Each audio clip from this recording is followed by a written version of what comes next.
from the Ukraine. This meeting is being live streamed. By staying in this meeting, you consent to being live streamed.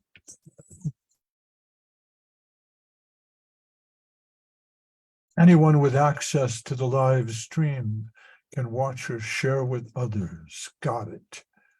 And Julia Mukayeva is here. All right. Well, so we skipped a couple of weeks on our broadcast here for different reasons of adjustment, but we're back. So we missed Sri Krishna Janmashtami, but there are so many devotees glorifying the Lord on that holy day that I feel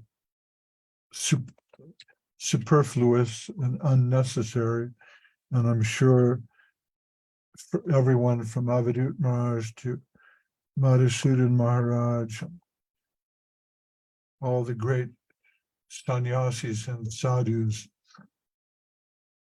did a fine job of describing Krishna on his day, glorifying him and doing Hari Katha.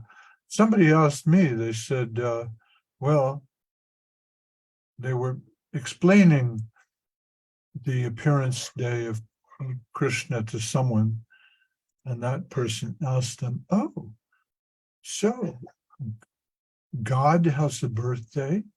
Well, how old is he? I thought that was pretty funny. And nobody ever asked me that. It's a great point, isn't it? Well, how old is he? And someone said, well, I think the exact date is 4,798 years, but according to Bhaktivinoda Thakur, there are some differences. Some say the Battle of Kurukshetra was fought 3,798 years ago, and so on like that. But we understand that Krishna is Ajita, which means unborn. And while he is unborn, he appears from time to time just to put things right. Yada yada hi dharmasya glanir bharati bharata, as it's said in the Bhagavad Gita. Whenever there's a decline in dharma, God makes his appearance. And of course, he doesn't just appear as Krishna, he appears in different forms and different avatars over the centuries. The point is, God, divinity, is always making himself, herself, available to us, but it's a question of whether or not we will open our hearts to receive him. But of all the different avatars and forms of God, we love Krishna. We consider Krishna to be the supreme personality of Godhead, and that's the purport of the Bhagavat Purana, which spends 9 cantos on the different avatars, and then comes to the 10th canto, which is double the length of the first 9 cantos, and it's all about Krishna, the supreme personality of God. So we're fascinated with Krishna, reality, the beautiful. So then someone else said, well, why should we celebrate God's birthday? I don't believe in God. And they asked me, well, what do I say to that person? And I said, well, we don't believe in God. We believe in Krishna. God is a different concept, isn't it? The idea of some all-powerful being who will strike you down for your sins. That's not what we're really trying to look at or focus on or understand. Our concern is Krishnanu Sundara, Krishnanu, right? Search for Sri Krishna. right? Tato Brahma Jigyasa, it says in Vedanta. Find out about Brahman, find out about spirit. What is spirit? What's the story of spirit? How does that affect us? Believe in the soul. But Srila Sridhar Maharaj, my Guru Maharaj, which photo is here, he said, no, really, we're concerned with Atato Krishna Jigyasa. Inquire into Krishna. That's a special concept, a special idea about divinity. So we come to our, anyways, we hope you had a nice Krishna Janmashtami. Today is, the devotees are celebrating, is it Lalita Saptami or Radhastami? I forget which one is tomorrow. But many devotees are speaking also on that. So I would not touch on that topic because I would feel superfluous. And also our Guru Maharaj was very reserved about discussing such things. So let me intone his divine pranam mantra. Devam Divyatanam Suchandavaranam Balarkachelanchitam Sandrananda Puram Sadega Baranam Vairagya Vidyam Buddhim Sri Siddhanta Nithim Supakti Lasitam Saras Vatanam Baram Bandeham Shubhadam Mareka Sharanam Nyasishwaram Sridharam. Nyasishwaram, it means the Lord and Master of the Nyasis, all the different sannyasis in our line. They have to show some respect to Srila Sridhar Maharaj, and if they don't, well, then it's possible that they don't really understand the inner meaning. I fall at the feet of Srila Sridhar Dev, who with charming expressions sings his songs of sweet nectar, dressed with fine garments like sun newly risen. He's the true saint the devotees have chosen. His detachment and knowledge are just like an ocean, the treasure house of complete, perfect conclusion, radiant in pastimes of loving devotion, the abode of pure ecstasy, bestower of good fortune, foremost true follower of Sri Bhakti Siddhanta, foremost great general of the whole renounced order, my Lord and Master, my only shelter. I worship his feet, Srila Sridhar Dev. So, Srila Sridhar Maharaj wrote this book, which is Positive and Progressive Immortality, or Nectar in the Lives of Surrender. He says, really for his own edification. He wrote this for his own purpose, which is interesting because if you've ever written a book, I think it was Stendhal who said, the reason I write books is for me. I'm writing something, but I'm writing that because I want to enter into its meaning and understand it. So long ago and far away, when we began our sojourn into the teachings of Srila Sridhar Maharaj, it fell to me to try to create some literature on his behalf. And I was doing that really for my own edification. So as we created with his teachings and sermons and talks, a book called The Search for Sri Krishna, I was doing that because I knew this book is for me. I need to read it. So I'll try to serve the devotees here and do my best to create this literature. And then I know in the future I'll need to study this. In the same way, Srila Sridhar Maharaj is creating this book, but he said, I'm really doing this for me. Now, when we last left off, we were over here in the middle of chapter 6, which is called Embracing the Lord's Guardianship. And just a moment. And Srila Sridhar Maharaj here, he's quoting a lot from a great saint in the South Indian line who was named Maharaj Kulashekar Alwar, King Kulashekar. And Srila Sridhar Maharaj is quoting from his book and another book by Jamunacharya, who is another great South Indian saint, the Param Gurudev of Ramanujacharya.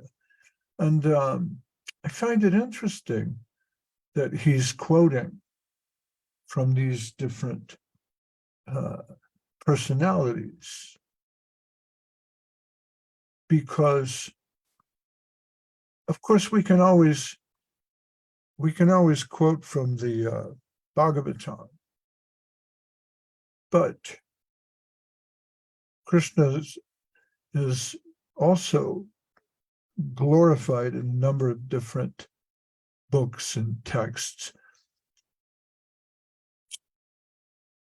So the Sridhar Maharaj is particularly interested in what the devotees say about surrender. So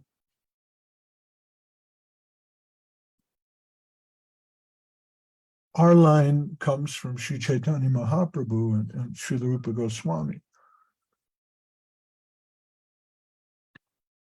And yet, Srila Sridhar Maharaj is not filling his book on surrender exclusively with quotes from Jiva Goswami, Rupa Goswami, Sanatana Goswami, Krishnadas Kaviraj Goswami, and other great acharyas in the line of Sri Chaitanya. He's demonstrating that the idea of surrender in the hearts of great souled devotees is a very ancient thing that goes back thousands of years. Now, we don't really know the story of King Kulashekar. His biography is kind of drenched in obscurity, but he's one of the 12 Alwars of South India. And these Alwars, as they're called, they're not considered to be ordinary jiva souls, but incarnations of the parshadas, or eternal paraphernalia of Lord Krishna. In other words, they're very special internal devotees. They wrote a lot of poetry and devotional literature in the Tamil language, which my friend Suvasini speaks. She's from Madras. So there's a number of ancient temples there, especially the Ranganath temple and Rameshwar and Tirupati. The Tamil word Alvar, it means drowned in God love or sunk deep in divine ecstasy. So these Alvars, like King Kulashekar and Jamunacharya, they all composed devotional songs, especially in praise of Lord Krishna and his avatars. So the majority of these are in the Tamil language.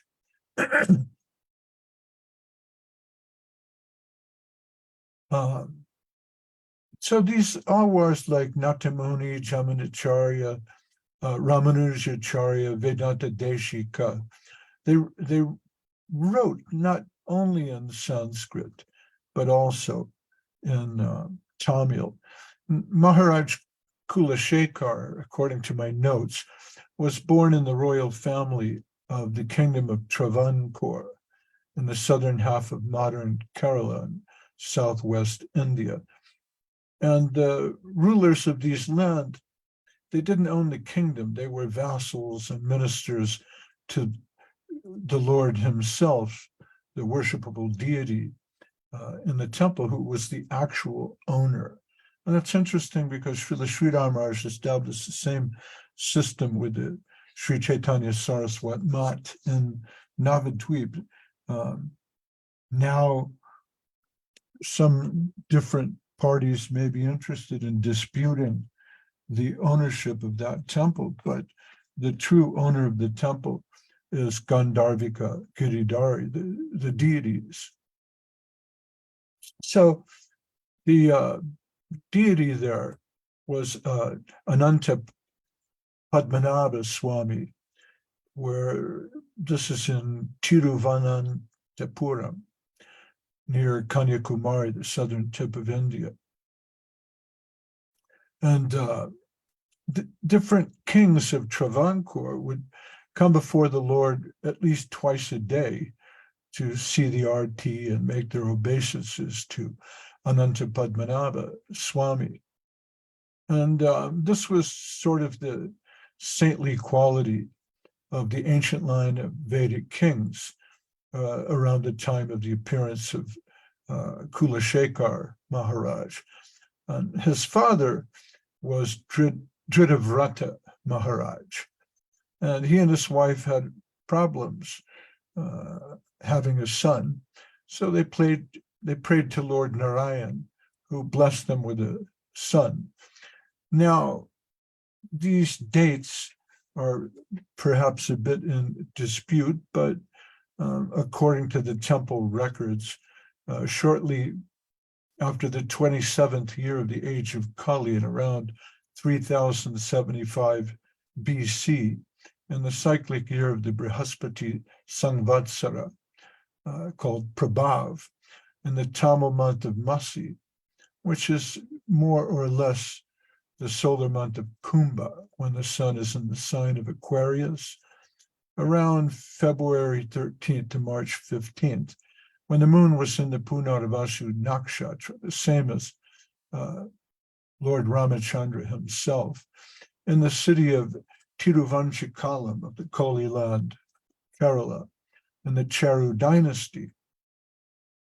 The child Kulashekar, who is supposed to have been an avatar or a spiritual spark of the Kaustuba gem or the Kaustuba Atma, which Lord Krishna wears as a pendant on his neck, he made his appearance.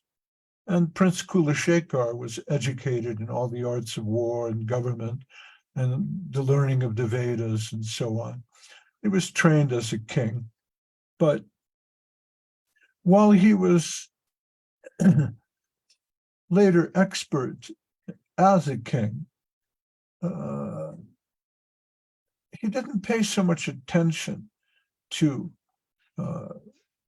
his spiritual life.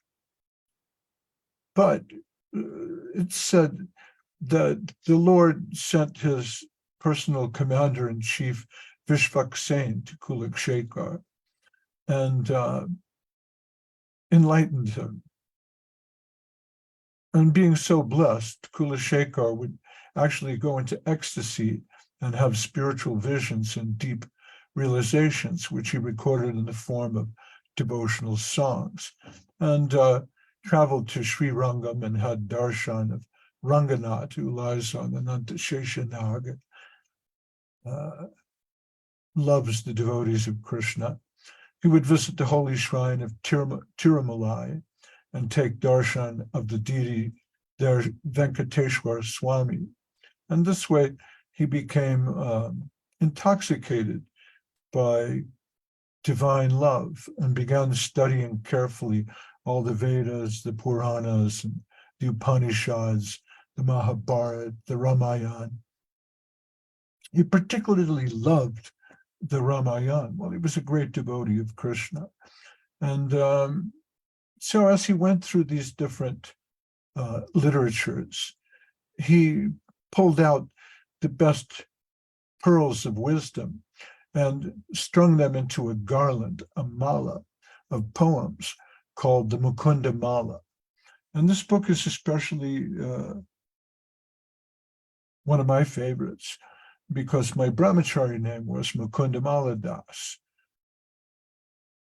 And Srila Prabhupada particularly liked this book and did his best to promote it. So that's sort of a preamble to understand it, because I was talking to a friend of mine, and I mentioned King Kulashekar, and he said, "Oh yeah, he's a great South Indian acharya, right?"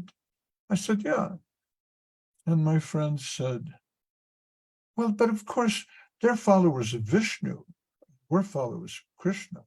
I said, "Oh no, you haven't read the Mukunda Mala Stotram. You should read that, because there King Kulashekar describes his devotion for Krishna." So it's interesting to me that in writing a book for his own personal edification, Srila Sri Ramakrishna reaches out beyond the Gaudiya Vaishnava Sampradaya into the Sri Sampradaya of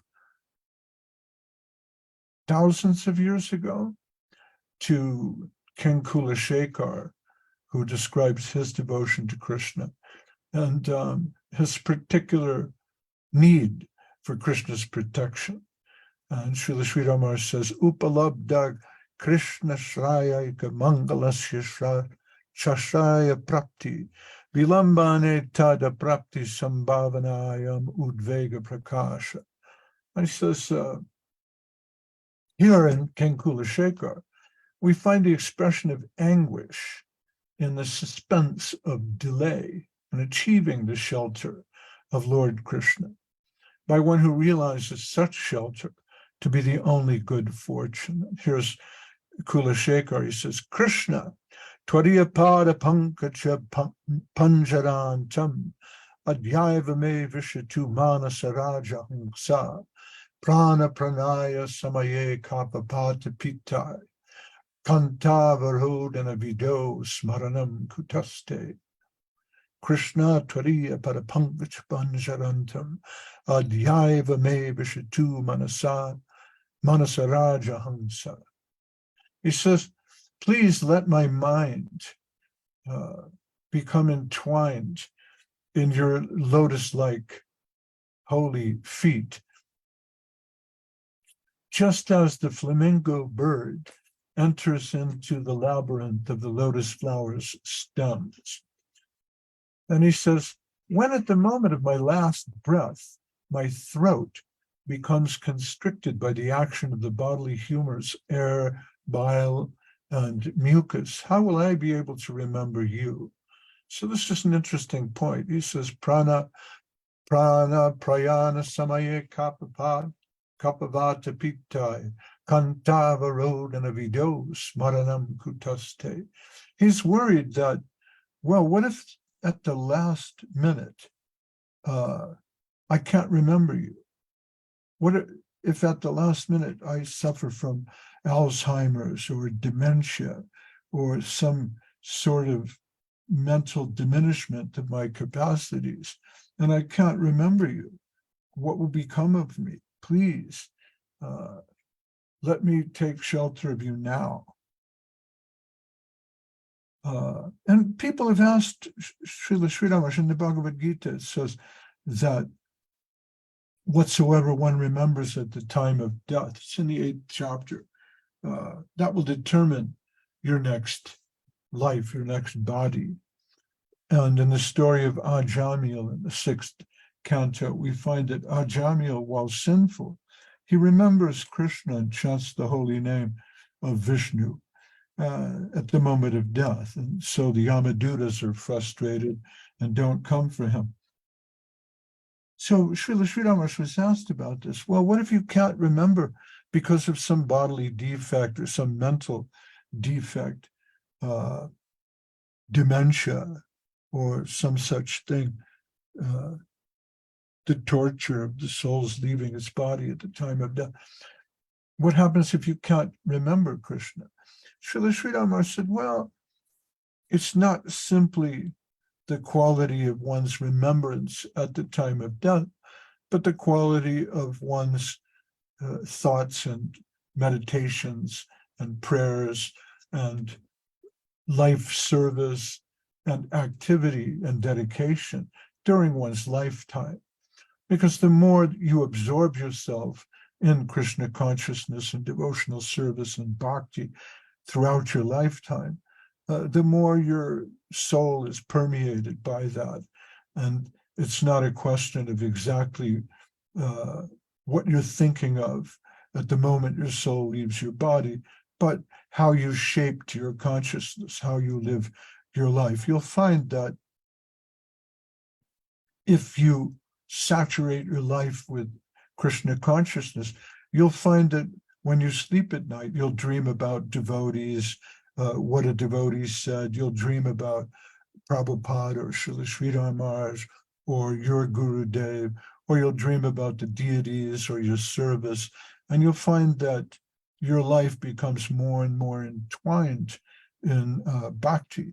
So for this reason, Srila Sridhar Maharaj, in this particular section of his book, he's interested in, well, what do devotees have to say? What do the bhaktas say about surrender? It's nice that we find recommendations in the scriptures, do this, do that. But how do the devotees themselves approach the problem of surrender, the problem of giving oneself entirely in a life of service to God? So here we find Kula Shekhar Maharaj. He's saying, let me surrender now. Let my mind become completely immersed in thoughts of you now, because if I wait until the time of death, perhaps I'll forget you. Perhaps my mind will be weak. Let's look at our next verse here. So Srila Sridhar Maharaj continues quoting from King Kula Shekhar. Continues with Kula Shekhar Maharaj. He says, now here's a prayer by Maharaj Kula Shekhar for the shelter of Sri Krishna, keeping in mind that he alone is the natural guardian and sustainer of the living being. So you don't need to pray to anything else. You don't need to take shelter anywhere else. In the Bhagavatam, it says that just as if you water the root of the tree, then you don't have to water all the leaves and branches separately. It's nice sometimes if you have a garden, to go into the garden and make sure that the leaves get a little bit of water so they're nice and clean and they don't have any parasites or plagues. It's nice to wash off the leaves, but the important thing is to give water to the root, because if you water the root of the tree, then the branches and the leaves and the fruits will all be very happy and satisfied. In the same way, you can do physical therapy for the fingers and different muscles. If you have rheumatism in your hands or something, you can get a massage. And that's nice. Physical therapy for the body is great. But the important thing is to give food to the stomach, because if you feed the stomach, then naturally the rest of the body will be satisfied. Your arms and legs and the brain, the heart, the lung, all the different bodily aspects will be satisfied if you feed the stomach. So in the same way, by worshiping Krishna, you're taking care of everything. There's no need for any other shelter. He alone is the natural guardian and sustainer of the living being. Swarupata eva Shri Krishnasyabi bhavakatva palakatva darshanena tarashraya prarthana. Prarthana means prayer. So this is a prayer for that tad ashraya, that kind of shelter, with this sort of vision or darshan, that Krishnasya abhibhava katva. Don't need anyone else. This is what King Kulashekar says. He says, may Lord Krishna, the guru of the three worlds, protect us. Krishno rakshatu no jagattraya guru, Krishnam namadvam sada. And I quoted this verse to my friend when he said, oh, no, King Kulashekar, he's a worshiper of Vishnu. I said, well, it's funny, I was just reading in the Prapanna Jivanamritam, and he really loves Krishna. Listen to this. Krishno rakshatu no jagattraya guru, Krishnam namadvam sada, Krishnena kila shatravo vinichata, Krishnaya tasmai namaha, Krishnad eva samutitam jagat, idam Krishnasya dasos myaham, Krishne tishtati vishmam etat, akilam he Krishna rakshasva mam. Krishna, the guru of the three worlds, please protect us. Our obeisance unto Krishna at all times. Krishna is the vanquisher of all enemies. I offer my obeisance unto that Krishna. The world emanates from Krishna. I am the servant of only Krishna. This whole universe is situated within Krishna alone. Oh, Krishna, please protect me. Now, of course, since we're coming up on Radhashtami, one may ask, why doesn't he mention Sri Radha? Well, Sri Radha is very confidential. It's not something we really want to discuss openly because people do not understand.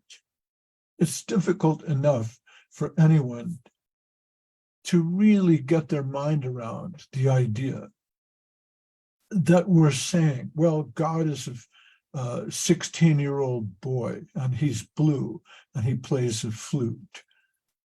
Because if you can accept that, you can accept anything.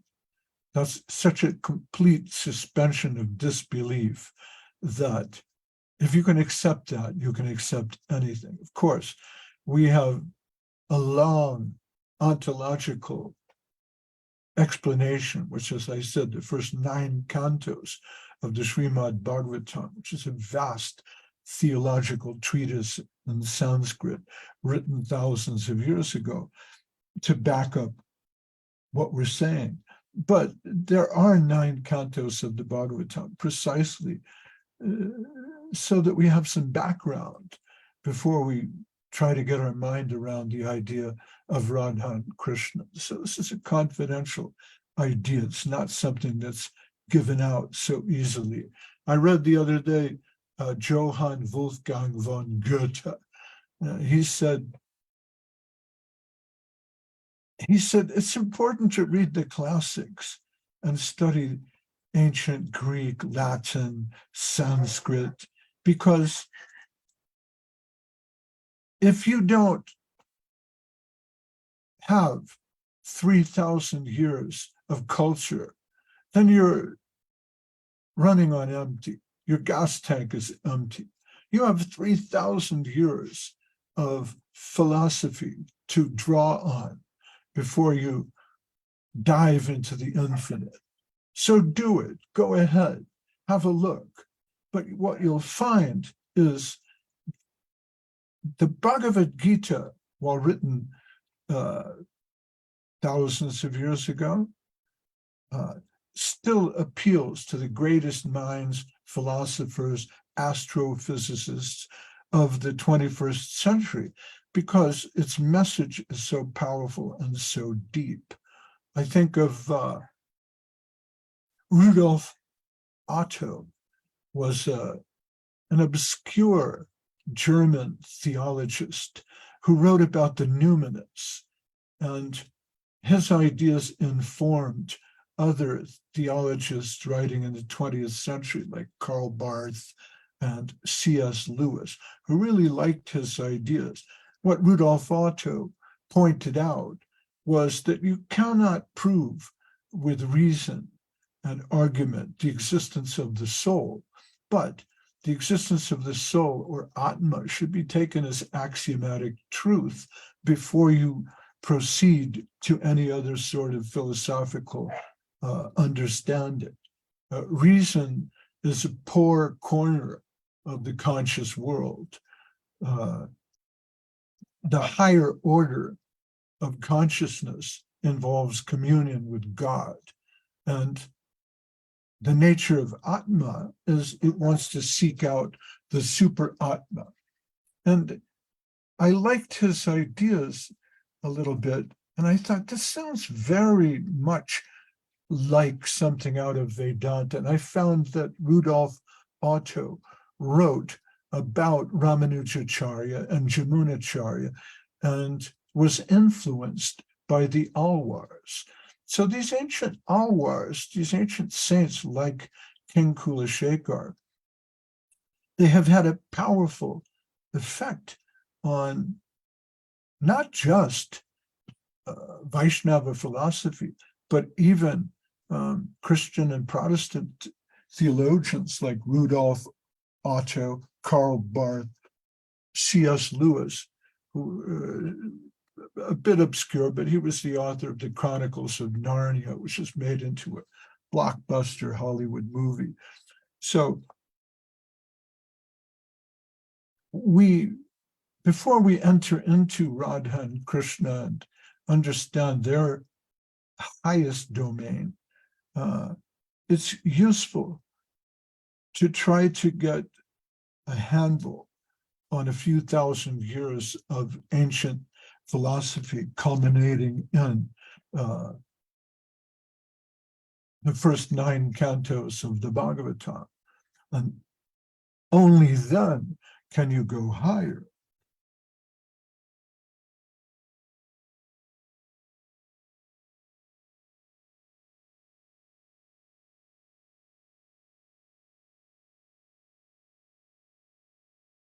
But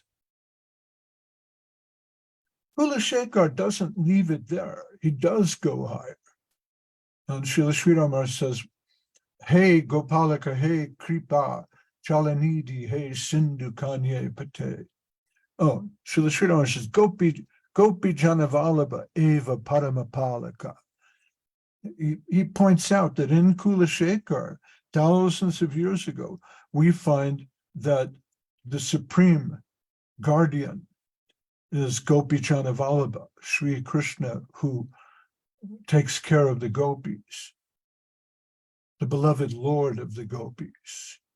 And Kulashekar says, hey Gopalaka, hey Kripa Jalanidhi, hey Sindhu Kanye Pata, hey Kang Santaka, hey Gajendra Karuna Parina, hey Madhava, hey Ramanuja, hey Jagatraya Guru, hey Pundarikakshamam, hey Gopichananata Palaya Param Janami Natram Vina. He says, O Master of the cows, O Ocean of mercy, O Lord of the Goddess of fortune, O Killer of Kamsa, who delivered Gajendra, O sweet, artful Krishna, O younger brother of Balaram, Guru of the 3 worlds, O lotus-eyed Lord, O dear Lord of the gopis, please protect me in every way. I know no one but you.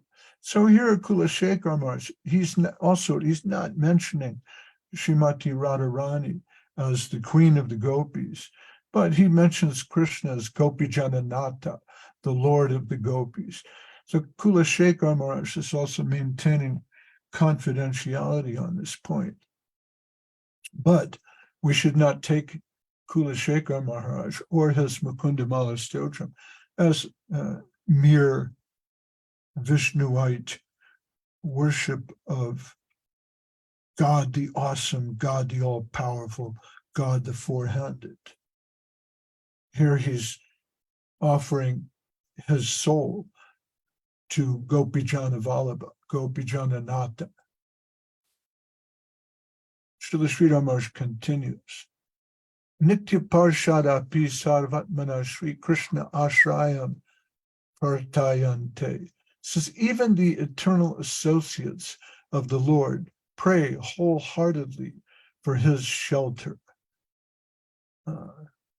Manaso Vritayo Nasyu Krishna Parambuja Ashraya Vacho Bidayanir Nam Nam Kayas Tat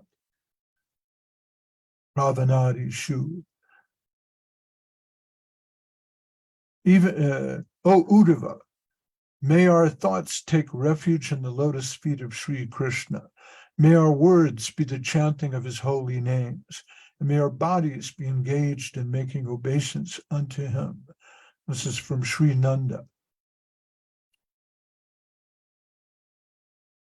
The most powerful protection is offered by Sri Krishna, the Lord of divine pastimes in Vrindavan. Srila Sri Ramar says, Braja Lilasya Sri Krishnasya Palakatvam Prabhavamayam Dadi Matanan Ninadais Tyaptva Nidra Prabhate Nibrita Padam Agaram Balavinam Pravishta Mukha Kamala Samirarashu Nirvapya Deepam Kavalita Navanita Patu Mam Bala Krishna, the child Krishna, Bala Krishna.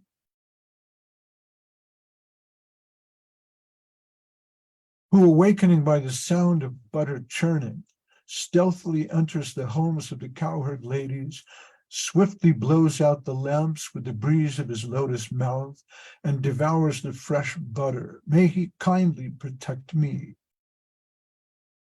So, just a bit of awe and reverence here, isn't there? But still, Srila Sri Ramakrishna is saying everyone prays for Krishna's protection.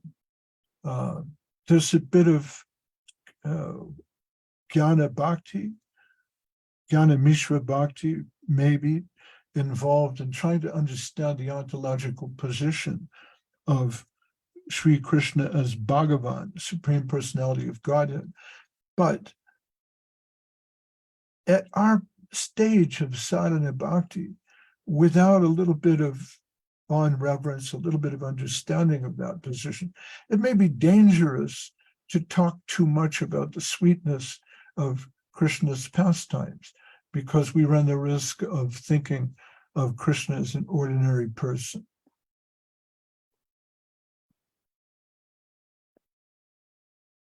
Let me just see how many more verses are in this chapter.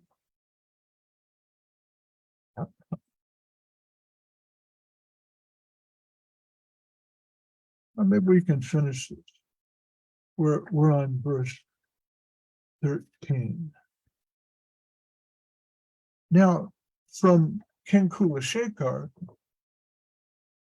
Srila Sri Ramakrishna goes to Jamunacharya, who tradition has it is the Param Guru Dev of Ramanujacharya, who was a great Sri Vaishnava and wrote commentary on Bhagavad Gita and also Vedanta Sutra, Vishishtadvaitavad. Ramanujacharya explains that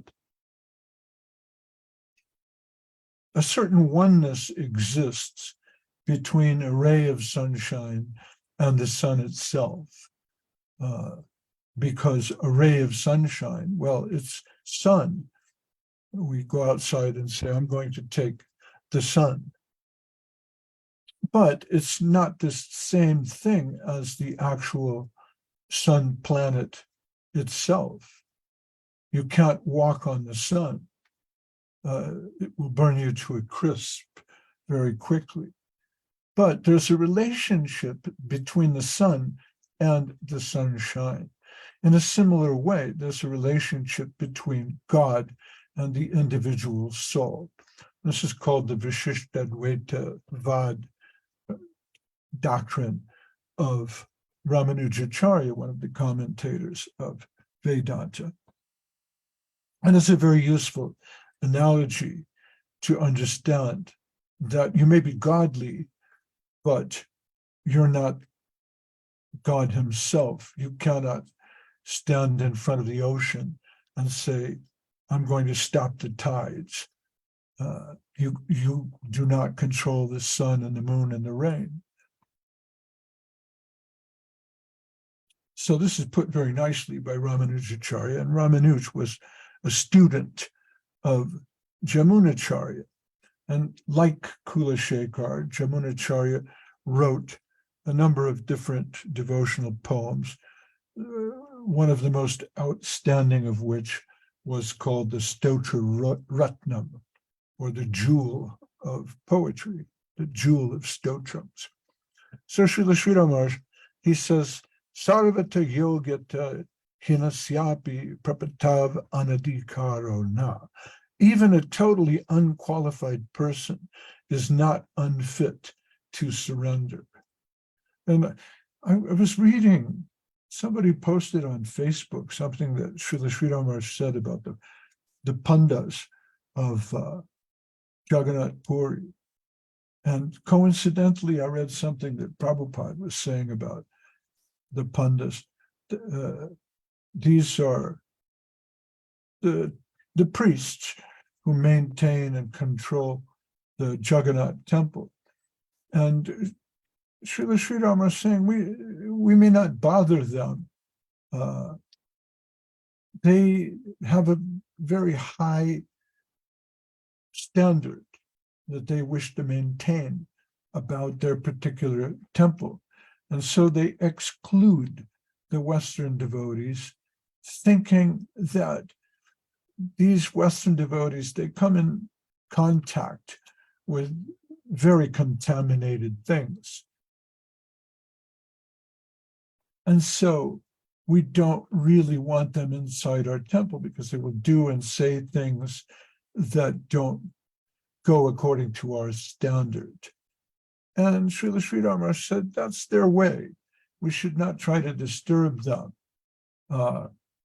Sanatan Goswami would not even walk in front of the temple because he considered himself so low. Haridas Thakur is the Acharya of the holy name, and he did not try to enter the Jagannath temple. And Srila Prabhupada said something similar, but he added, saying, of course, our Western devotees, now we celebrate Jagannath Ratha Yatra all over the world.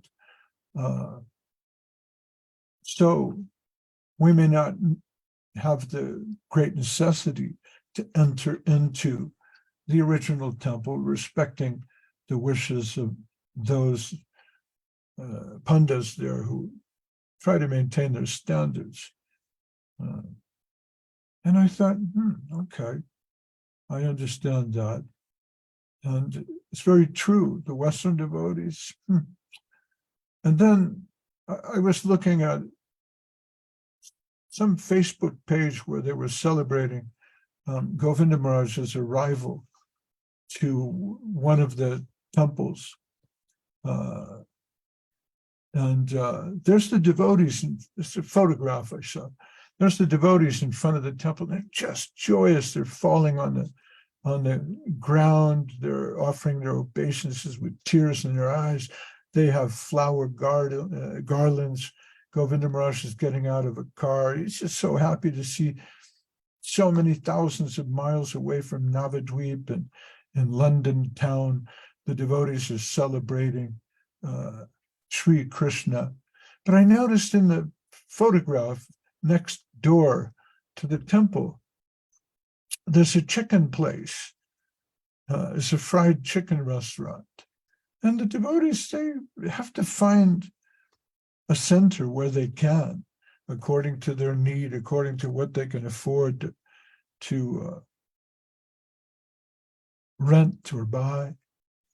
And I just thought that was an ironic juxtaposition of images. Here's a chicken restaurant, and next door to that, a Hare Krishna center. And of course, Sri Chaitanya Mahaprabhu wanted us to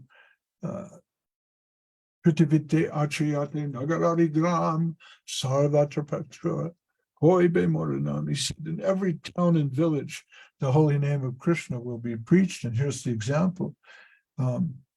But I was thinking about what Srila Sri Maharaj had said about the standards of the Western devotees and the pandas of Jagannath Puri. And here's a chicken restaurant right next door to the temple where the chicken grease is coming out the windows, the smell and all of that.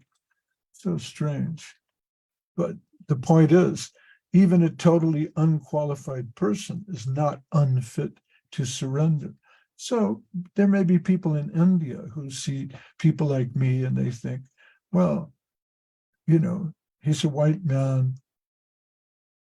He comes from an American background. He's not fit to surrender. But here's Jamunacharya writing in the 8th century, the 9th century, long ago. And he says, Na dharmanishtosmi, na chatmavedi, na bhaktimang twach charanaravinday, akinchino nyanya, gati sharanya, twat padamulam sharanam prapadye. O Supreme Refuge, I am not religious. Na dharmanishto means dharmanishtos I am not nishta, fixed in what you call dharma. Na chatmavedi, atma is not cha, certainly not. Atmavedi, do I know the atma? Na bhaktimam twach charanaravinday. So I do not know the nature of the soul, nor have I any devotion for your holy feet, charanaravinday. Akinchano means I have nothing. Nanya gati sharanya. I don't have anything good. I don't have anything beneficial. I don't have any other shelter.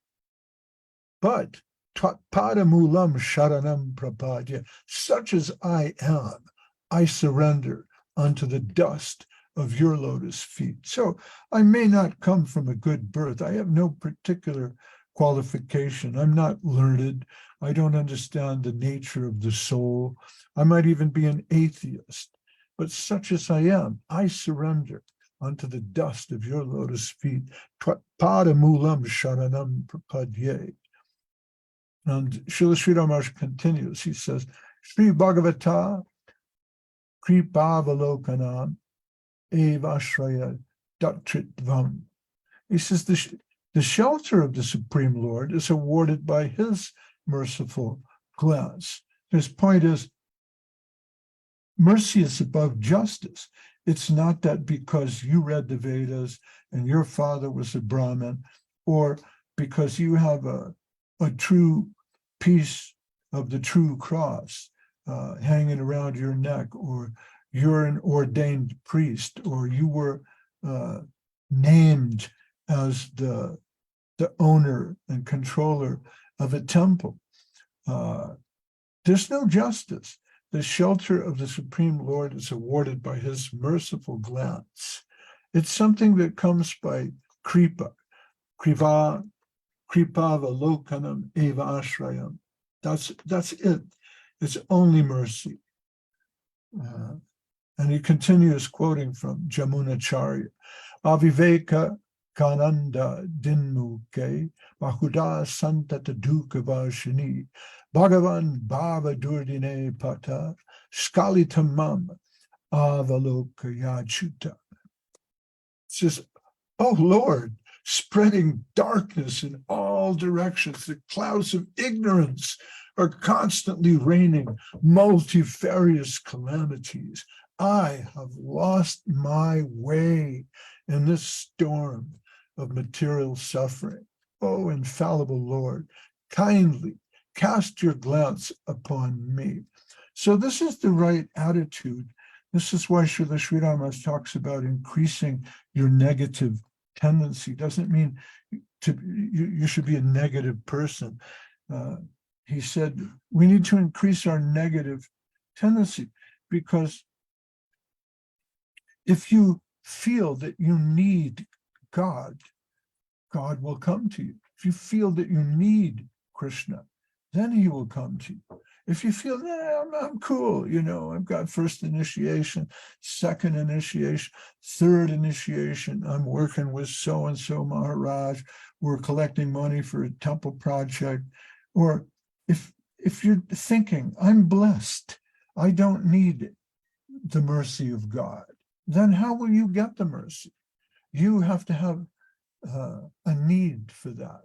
And if your need is great, then God will appear to you. O infallible Lord, kindly cast your mercy upon me. And then Srila Sri Ramakrishna continues with Jamunacharya. Jivasya Bhagavat Pal Yatvam Swarupata Eva Siddham. He says it's perfectly natural. It's in the nature of the soul to be sustained and protected by Bhagavan, by God.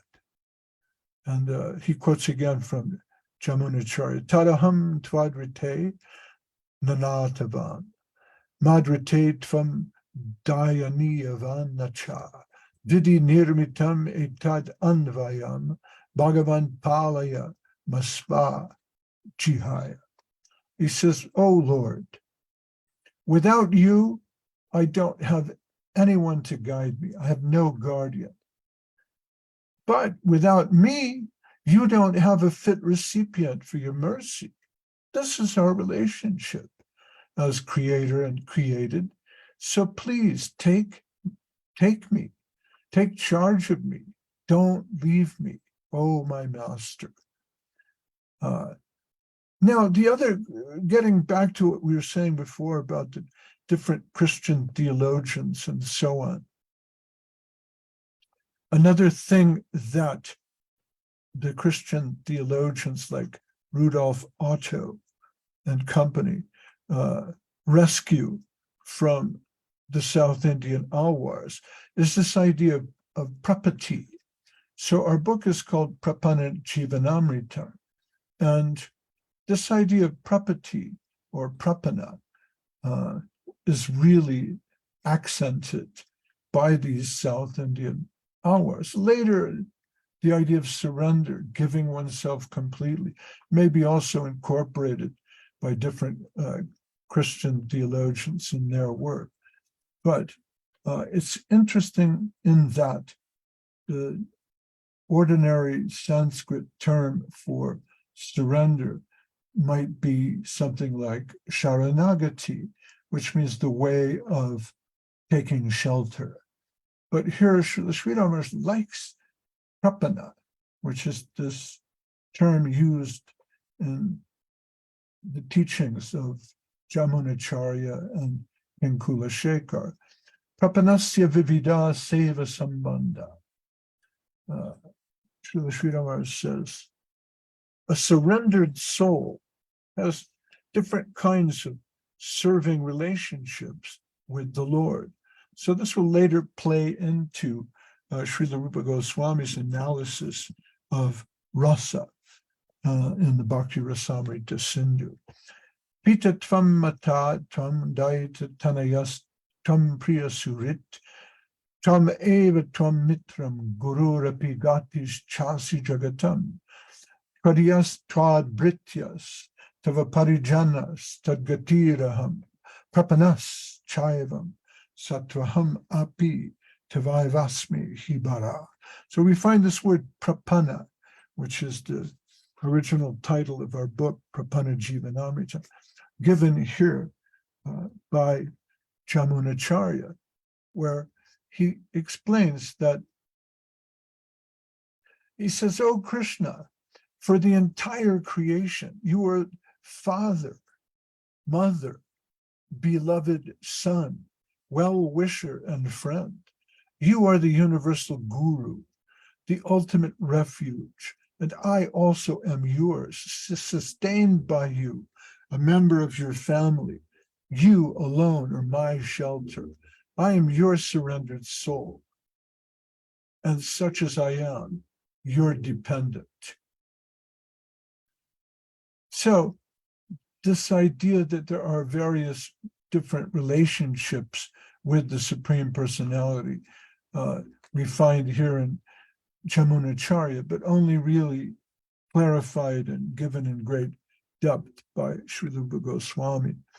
Then Srila Sridhar Maharaj brings us up to the time of Sri Chaitanya. Bhagavatas Chaitanya Chandrasya Patita Palakatvam. Chaitanya Chandra's guardianship for the fallen. Because Sri Krishna,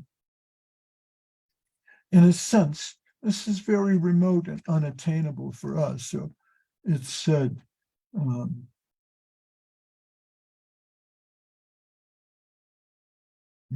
Harijana Kirtana Rangya.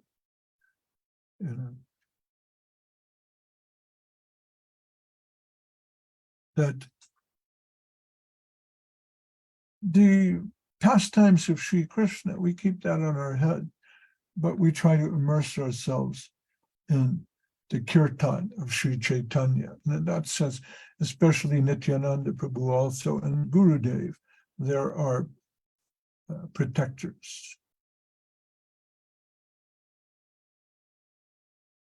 O Chaitanya Chandra, I fallen into the miserable ocean of material existence and being devoured by the sharks and alligators of lust, anger, greed, madness, delusion, and hatred, chained by wicked desires, I am bereft of any shelter. Please, graciously grant me the shelter of your holy lotus feet. This is by Prabodhananda Saraswati. He says, Sangsara dukkha jalado patitasya kama, krodari nakra makarai kavali kritasya, durvasana nigatitasya nirashrayasya, Chaitanya Chandra Mamadehi Padavalambam. He says, the alligators, makara, krodhari nakra makarai kavali kritasya. Actually, a makara is a sort of a sea monster. It's somewhere between an alligator and a dolphin, or an alligator and a serpent.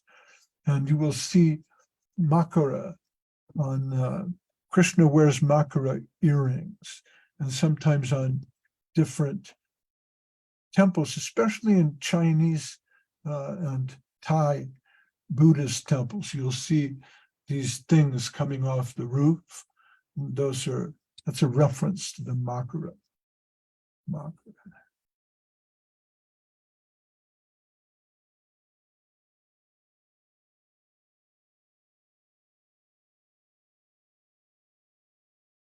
Let me just see how many more verses I've got here. I think I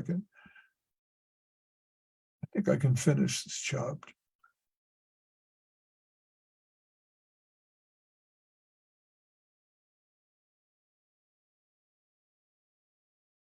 So the Sri Ramakrishna continues with Prabodhananda Saraswati.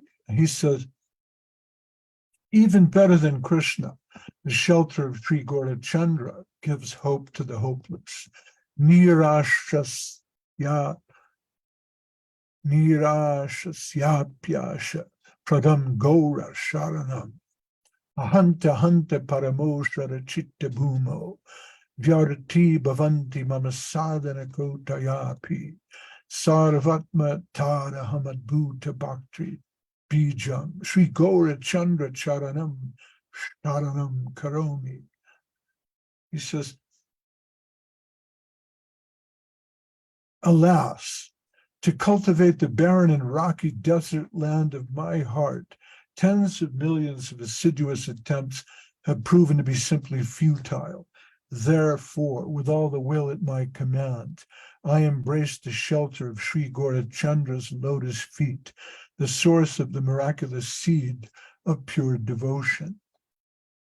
And then Srila Sridhar Maharaj continues. He says, Sri Krishna Chaitanya Prapanasya Vairagyari Bhakti Parikara Siddhi if you really want the perfection of bhakti, if you really want the perfection of renunciation, vairagya, vairagyadi, and everything else, vairagya, etc., then you need prapanna to Sri Krishna Chaitanya. For the soul surrendered to the lotus feet of Sri Chaitanya Dev, the attainment of detachment, knowledge, and so on are proven to be ornaments of devotion. Vairagya vidya nija bhakti yoga, shikshartameka purusha purana, Sri Krishna Chaitanya Shariradhari, Kripambudiryastamaham Prapadye. So this is Sarvabhauma Bhattacharya, who was a great learned scholar who in his hubris tried to educate Sri Chaitanya Mahaprabhu in the Vedanta, thinking, well, he's such a young boy. If he doesn't have a firm basis in Vedanta, he will lose his sannyas.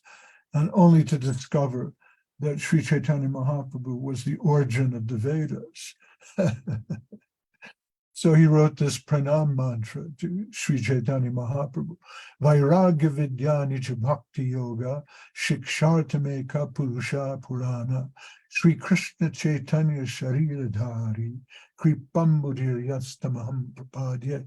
The endless ocean of mercy, the eternal supreme person, one without a second, has appeared as Sri Krishna Chaitanya to teach detachment, divine knowledge, and his personal relationship and devotion. I do surrender unto him. So by way of apologizing for his pride in trying to teach Sri Chaitanya. And Srila Sridhar Maharaj continues pushing this idea of prapanna or prapati. Sri Krishna Chaitanya prapatir eva yuga dharma. He says, this is the yuga dharma. This is the religion for the age of Kali, Sri Krishna Chaitanya prapati, which is found, of course, in the holy name. He quotes from Srila Jiva Goswami, the great follower of Gopal Bhatta Goswami and Rupa and Sanatan and Raghunath, who really was responsible for encoding their teachings theologically. Anta Krishnam Bahir Goram Darshitangadi Vaibhavam Kalo Sankirtanadhyasma Krishna Chaitanyam Ashritaha. He says, Krishna Chaitanya Ashrita, right? Like ashram, to go to the ashram, to take refuge of Krishna Chaitanya, Sankirtan, Darshitangadi Vaibhavam Kalo, in the age of Kali.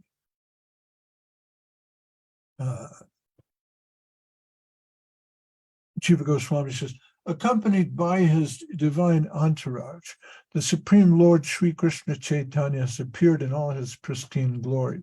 In this age of Kali, we now take shelter in him by means of the characteristic method of devotional service based on Sankirtan, congregational chanting of the holy names. Within, he is none other than Krishna himself, and without, he is the golden Lord, Sri Krishna Chaitanya. So, Puja Laragapat, Gaurava Bange, Matala Harijana, Kirtana Range. We worship the Ragapat, Puja Laragapat. We worship the path of Rag. And up there somewhere, there's Radha and Krishna. And we can see that in the holy name, Hare Krishna, Hare Krishna. Krishna, Krishna, Hare, Hare. But as a practical matter, Matala Harijana, Kirtana Range, the Harijana, they practice the Kirtan of Sri Chaitanya Mahaprabhu. So this is the purport of what Jiva Goswami says here. Anta Krishna Bahir Goram, Darshi Tangari Vaibhavam, Kalo Sankirtanadhyasma, Krishna Chaitanyam Ashritaha. And then again, Srila Sridhar Maharaj continues, Sri Chaitanya Sri Tasya Parama Pumarta Prapti.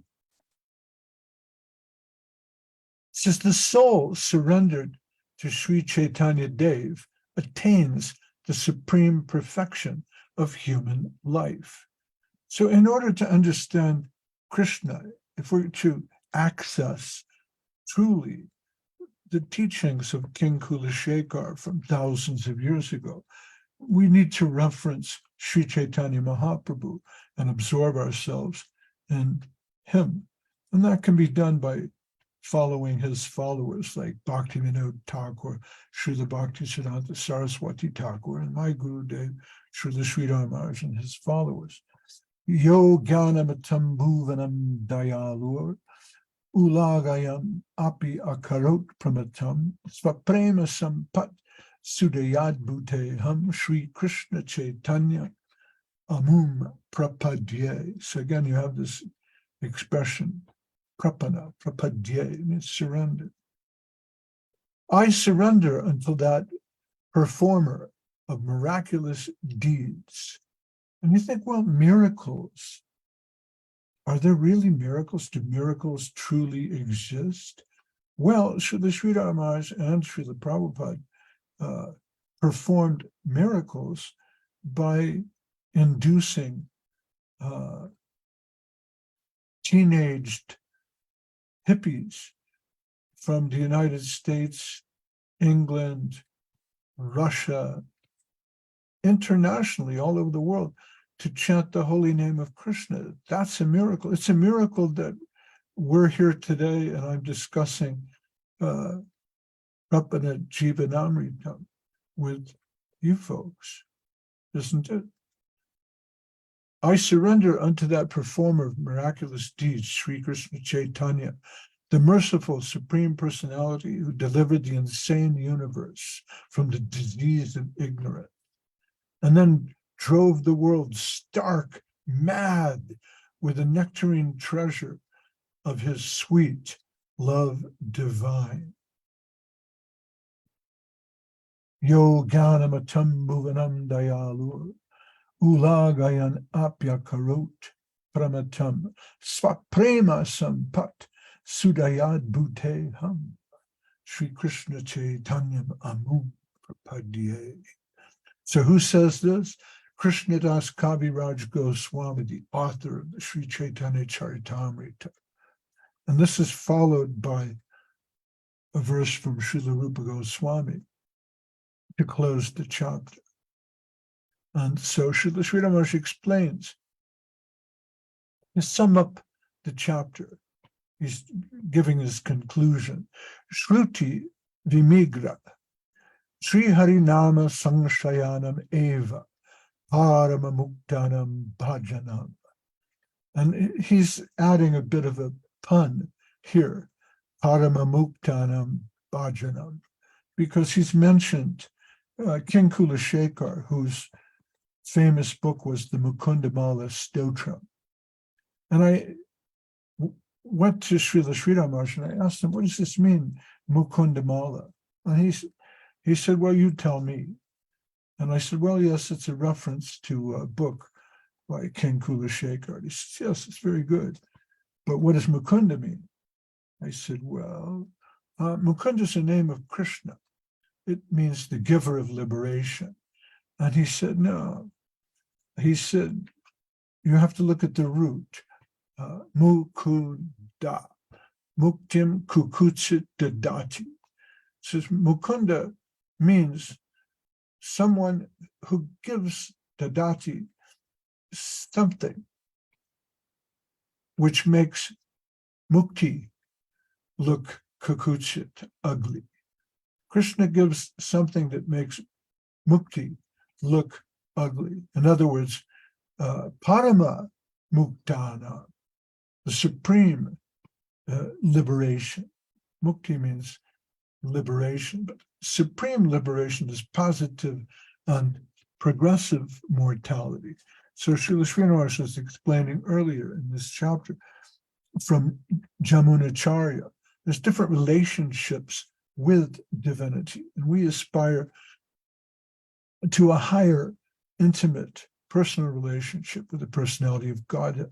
And so that's what's being given by the Vedas. That's the purport of the Shruti. Shruti Vimigra Sri Harinama Sangshrayana. The great liberated souls are recommending complete refuge in the holy name of Krishna. And this is what is being sought by the Vedas. And in order to round out the chapter and back his thesis and give his complete conclusion, then he quotes here from Srila Rupa Goswami, Nikila Shruti Moli Ratnamala Juti Nirajita Pada Pankajanta Ai Mukta Kulair Upashyamana Paritastvam Harinama Sangshayami. Srila Rupa Goswami says, the acme of all the Vedas, the Upanishads, are like a string of transcendental jewels. The tips of the toes of your lotus feet, O holy name, are eternally worshipped by the radiance emanating from the jewels of the Vedas. You are constantly worshipped by great liberated souls, headed by Narada and Shuka, whose hearts are reposed in complete absence of worldly aspirations. Therefore, O name divine, I surrender to you in every time, place, and circumstance.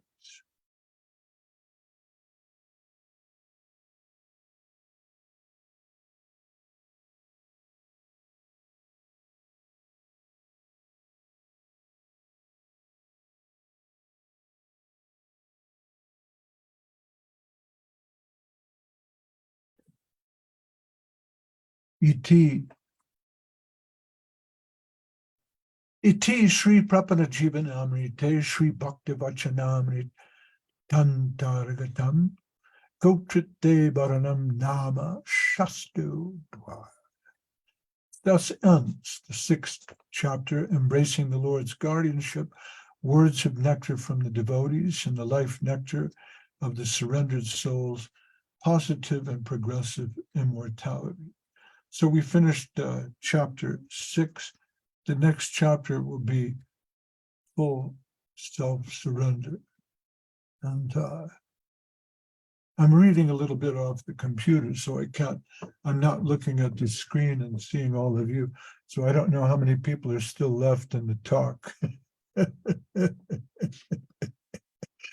I know if I read constantly, I blow people away and they tune out. Or no, we have more people tuning in. There's Ananta Sheikh from Spain. Adios. Govinda Nandini, Krishna Chaitanya Das in Ukraine, Slavukraini, Radha Sundari, Gadadhara, Julia Mukayeva, Nasar, Ukraine. Bhakti Online with Vraja Sundari, your host and translator. Marie Ugorik from Cedar Rapids, Iowa, in the United States of America. Scarlett Blom, I think in Israel, but I'm not sure, I don't remember. Kirtida Didi. And there she is, Suvashini Kumar. Well, Suvashini, hello, how are you? We dedicated a lot of this talk this morning to the Alwars. And you would know a lot about that because that's your part of India, you know, Madras, Tirumalai, Ranganath, you know. Yeah. We're speaking about Kulashekar Maharaj and Jamunacharya and Ramanujacharya and Padmanabha Swami, all those great souled saints and deities, and our blessings to Suvashini Kumar. She's a wonderful, great soul. We love her very much. She had the kindness to take us into her own home when we were touring Ireland, trying to promote the Pramadama Stotram book that we humbly tried to translate into English verse. And we're very honored to have you here. Yes, our great pleasure. And you made our trip to Ireland perfect. Kumar drove us all around, took us down to the lighthouse. The lighthouse keeper was a very interesting man. He told us, I asked him, do you have ghosts in this lighthouse? Because it was kind of a creepy place. It was very dark. I thought, this must be haunted by some old Irish ghosts. And I asked the lightkeeper, I said, do you have any experience of this lighthouse being haunted by ghosts? And he got very serious. He said, oh, no, never. I said, really? He said, yes, I think of George Bernard Shaw, who spoke of the altruism of lighthouses. He said, I can think of no edifice more altruistic than a lighthouse, whose only noble purpose is to shine a light out into the sea to save the souls at sea. I thought, well, that's so beautiful, Yeah, he's right, the altruism of lighthouse. How could they harbor? He said, it would not be possible for this edifice to harbor a ghost, sir. That was such a perfect poetic Irish answer, Anyways, it's good to see you, Sivasini. How's your son? Is he doing well? Yeah, you're doing well. Very happy to see you too, to listen to you, hear the Prapanna Jivanamritam. Hopefully I'll give you a call during the weekend, Sunday or Saturday or something. Yeah, I'm good on Sundays. During the week, I have some responsibilities at the university where I teach.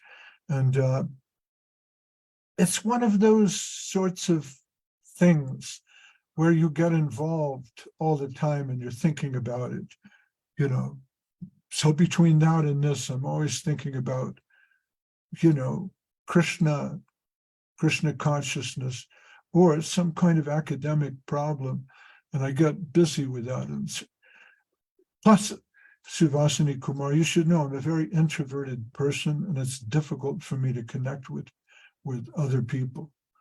I'm a bit of a hermit, but by the grace of Goswami Maharaj taught me a lot. Goswami Maharaj taught me how to speak to other people. So I'm better at it. Also, Aurora, she sends you lots of love and devotion. And she taught me more about how to be a human being and not just sort of a dry academic Jnani type. But that's my tendency. So I apologize for not communicating more regularly with your kind self. Do you say hello to Kumar? All right. Thank you. Yeah.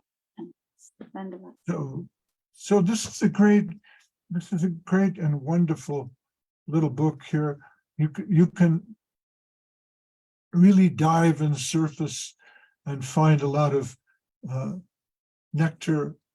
And it's not, another interesting thing I was finding is this is not a sectarian treatise, This is not telling you our way or the highway. It's describing how to enter into a personal relationship of surrender with divinity. What does that involve? What does that mean? What does it imply? Not an easy road, a very difficult road, but ultimately satisfying. And you may find that you meet people like Scarlett Bloom or Marie Ugoric or Vrajasundari on the path, and they will also give you help and heart. So anyways, I overstayed my welcome. It's been like an hour and a half, so I'm going to sign off and say Hare Krishna, Gaura Hari Bol, all glories to all the devotees, and see you next time. Thank you very much. Jai Mahayogi Prabhu ki Jai. Hare Krishna disappeared already. Thank you everyone for joining us. Please accept our obeisances. I hope to see you next week. Hare Krishna, Dandavats. Большое спасибо всем, кто к нам присоединился. Надеюсь увидеться с вами на следующей неделе. Харе Кришна, поклоны.